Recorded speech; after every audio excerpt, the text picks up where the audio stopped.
11 horas e 32 minutos. Você sabe que, infelizmente, as águas do nosso litoral nem sempre estão tão limpas, né? Já foi pior, é verdade.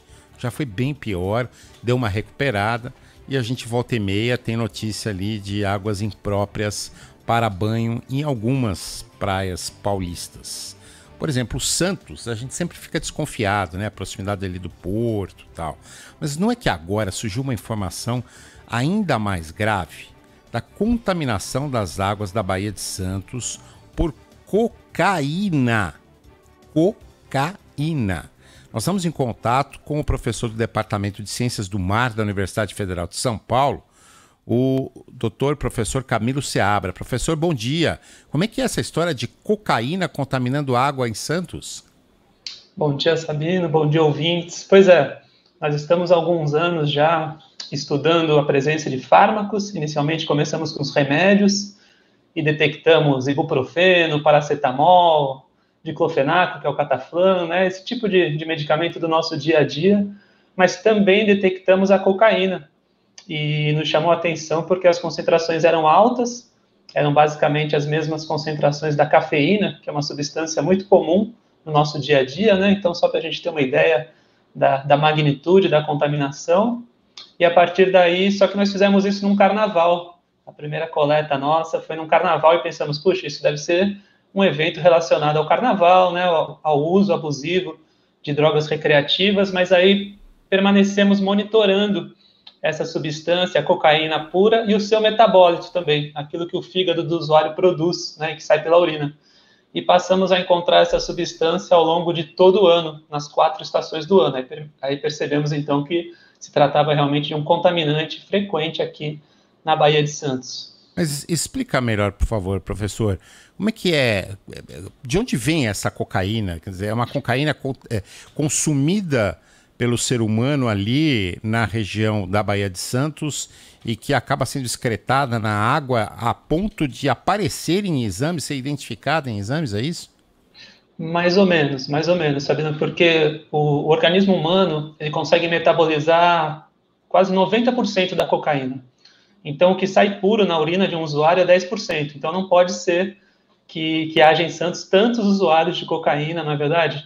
Ainda contabilizando os usuários de crack, porque o crack também é parte de cocaína, mais ou menos 40% do crack. Então, nós sabemos que há esse problema de saúde pública nas grandes cidades do Brasil, né, nas regiões metropolitanas, Santos não é diferente, mas há também, provavelmente, a perda dessa droga para o sistema de esgoto, de alguma forma que ela vá parar na Baía de Santos, porque a Baía de Santos recebe muito esgoto não tratado.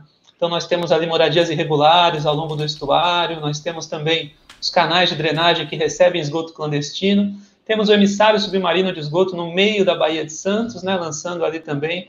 E esse ambiente, a Baía de Santos, Sabino, é um ambiente concentrador. Por quê? Porque ela é rasa, ela é semi-fechada e ela tem ela tem correntes de maré, quer dizer, correntes de leve trás. Então não é uma região de boa dispersão. A gente costuma brincar que o que acontece em Santos fica na Baía de Santos, né? Então é uma situação difícil porque não só a cocaína, mas outras substâncias têm se acumulado na Bahia. Então a gente percebe questões de saneamento, né, relacionadas então ao esgoto não tratado, questões de saúde pública relacionadas então ao uso, né, ao número de usuários e o uso da droga, e talvez também questões de segurança pública, porque a região também sofre, né, com o tráfico de drogas, com o crime organizado. Então, são 3 dimensões aí do problema que parece ser só ambiental, mas não é. Quer dizer, só para ficar claro, não é cocaína excretada, é cocaína que in natura, de alguma forma, contamina a água do mar ali. Isso, nós encontramos os dois. Encontramos tanto o metabólito, né, que seria a cocaína excretada, que é uma substância diferente, chama benzoilegonina, que é o que aparece nos exames de doping, né? Quando a gente vê aí um atleta, alguém que caiu num exame de doping de cocaína, essa substância nós encontramos na Baía de Santos também.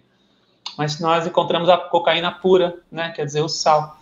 E isso é preocupante, porque então não é só de uso, né? Agora, nós aqui, bom dia, professor, obrigado pela participação. Nós já conversamos, inclusive, com o presidente da Autoridade Portuária de Santos, e ele disse que sim, o Porto de Santos hoje é uma ferramenta muito importante infelizmente, para o tráfico de drogas, principalmente internacional.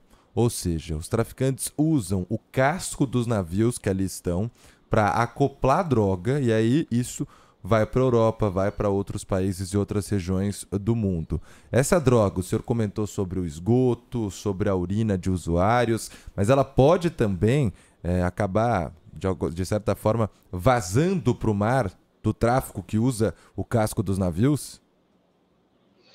Olha, é mais difícil afirmar isso, Pato, mas ela pode. Ela pode. É que quando nós encontramos na água do mar, nós não conseguimos identificar a fonte.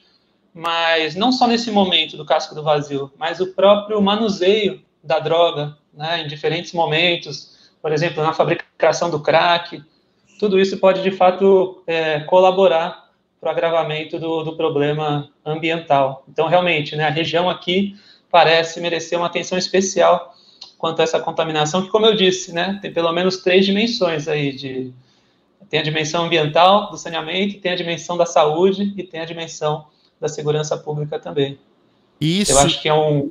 Pois não, por favor, conclua.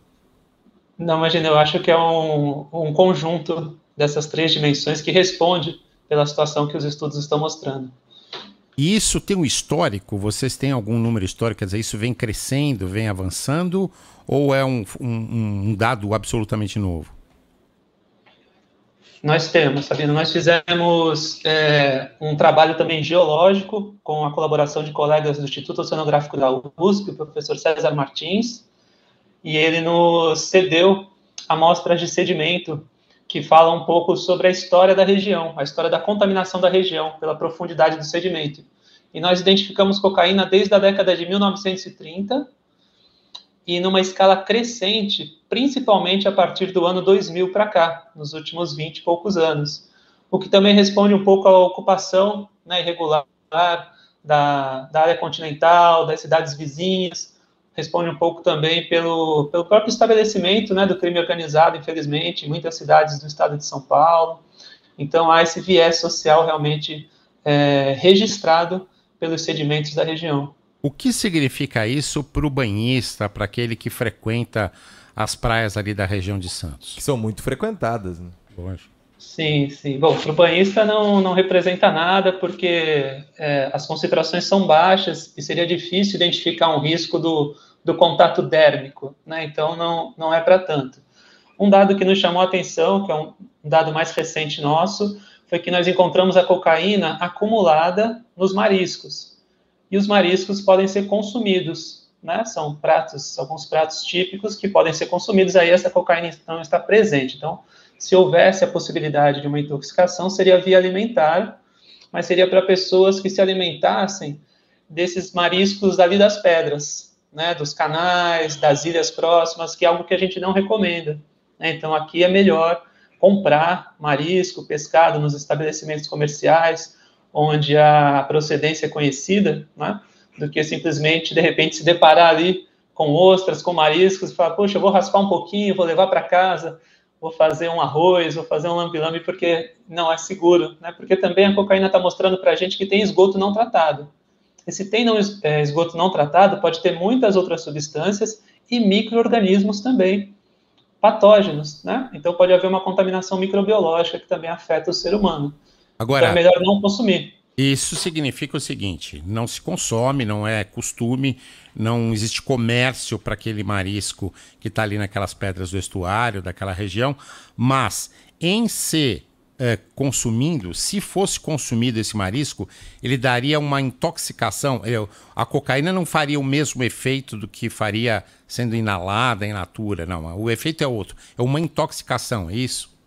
É difícil dizer, Sabino. Nós estamos caminhando agora para essa etapa do estudo, que é entender os riscos à saúde humana do consumo desses organismos. Ainda não chegamos aí, é o próximo passo, mas as concentrações são baixas. Elas precisam, de acordo com a Organização Mundial da Saúde, elas precisam ser compartilhadas com os interessados, que é o que nós estamos fazendo aqui, né? Então, todos os interessados precisam saber dessa contaminação, mas ainda é uma concentração baixa no tecido. Agora, essa concentração nos organismos tem afetado os organismos marinhos.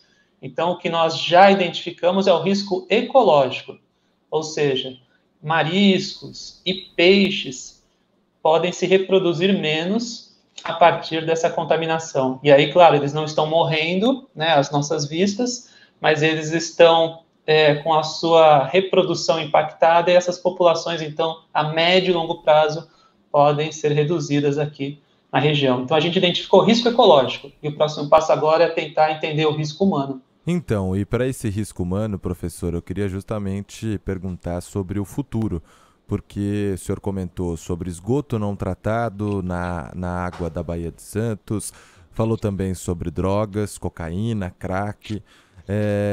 Tem alguma previsão daqui a quantos anos que essa água, se nada for feito, pode ficar, por exemplo, impossível para que um banhista entre e aproveite?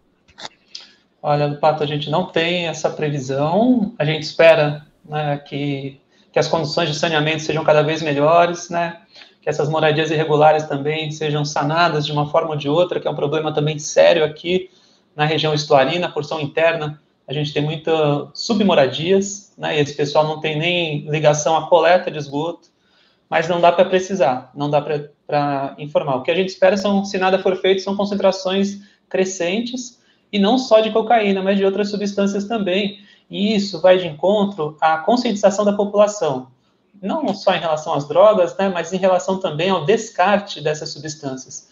Então, as pessoas precisam entender que nas regiões costeiras, nas cidades litorâneas, o mar começa dentro da nossa casa. Então, tudo aquilo que for lançado pela pia, tudo aquilo que for lançado no vaso sanitário, isso vai parar no mar, né? Porque essa é a tendência das cidades costeiras, é lançar o esgoto no mar. Algumas com mais tratamento, outras com menos tratamento. Mas é importante, por exemplo, não descartar um remédio vencido no vaso sanitário, né? É importante não lançar resíduos na pia, porque tudo isso vai parar no mar e isso agrava o problema. Então, isso seria uma outra ponta, né? Tem o final, que é o tratamento de esgoto, mas tem o início, que são as nossas casas, e ali a gente pode fazer uma gestão melhor dos nossos resíduos. Bom, além da substância cocaína, outras substâncias, o senhor estava falando no início da entrevista, foram encontradas também, né? Paracetamol, que outras substâncias foram encontradas e o que risco elas significam também? Olha, a gente encontrou ibuprofeno, a gente encontrou diclofenaco. Diclofenaco é um anti-inflamatório, né? A gente encontrou valsartan e losartan, que são antihipertensivos. Então, que é bem uma característica da nossa cidade, né? A cidade que tem uma população mais idosa, então uma população que faz uso mais de antihipertensivos. Por isso que a Baía de Santos acaba testemunhando o que acontece na cidade, né? Por isso que eu brinquei, o que acontece em Santos fica na Baía de Santos, porque ali a gente tem uma amostra do que está acontecendo, do que tem sido usado, do nosso estilo de vida, né? A cocaína já fala mais do estilo de vida, mas os fármacos também falam um pouco do descarte inadequado, daquilo que está acontecendo, então, nas nossas casas e está indo parar na Bahia via esgoto. Então, e essas substâncias também têm risco ecológico determinado. A gente também já percebeu que elas afetam os organismos marinhos de diferentes maneiras, né? Mas também são ecologicamente perigosos. Queria agradecer ao professor Camilo Seabra, do Departamento de Ciências do Mar da Universidade Federal de São Paulo, Instituto do Mar, que fica na Baixada Santista. Obrigado, professor. Um abraço. Eu que agradeço. Um abraço. Obrigado, professor. 11h46. Rede Bandeirantes de Rádio.